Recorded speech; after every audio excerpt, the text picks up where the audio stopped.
Is that if you're going to approach a healthcare project, you should have an understanding of healing and a balance of process. And there's three elements that are involved in that. There's the healthy patient. Who is your patient? Who's that patient in wellness as well as in sickness? There's the healthy team. Who has to be on the team?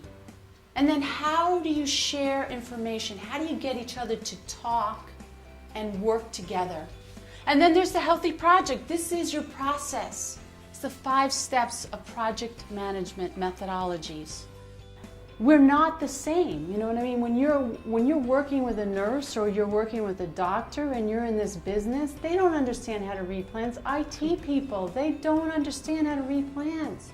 They just don't understand what you're trying to explain to them. So anything that you can do to act out, you know, what it's going to be, you know, create the visual. That's why storytelling really works, because they understand that. Everybody on the team can understand a story.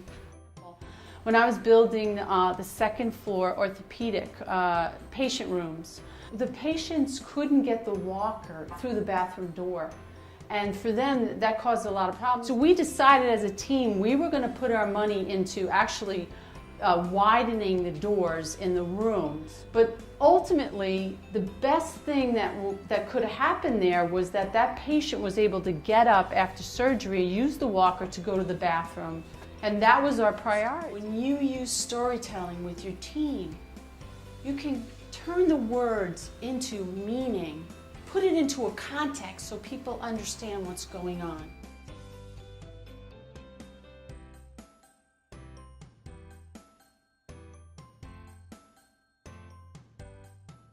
The more ideas you can bring to the table and create, you know, the story behind it, it's going to help them understand and see it and feel it and touch it. The first project that I'm handed is the project to renovate the cancer center, reception area, and the waiting room. The waiting room shouldn't be the first thing you walk into, because first of all, the patients in that arena don't want to be exposed. They want some privacy. Second of all, you really have to have the front desk with a smile. When you first walk in, you don't want to wonder. You want to see someone and you want to get some answers right away. The blood lab clearly needs to have some privacy, as well as it needs some natural light and needs some better working conditions for these poor people that see 20 to 40 patients a day. And as I said, I know if you're on the outside, you've got a real tough job, because what ends up happening is you don't have as much control. And that the people on the inside have the attitude that we're living on an austerity budget, then it's very hard to try to come up with new ideas.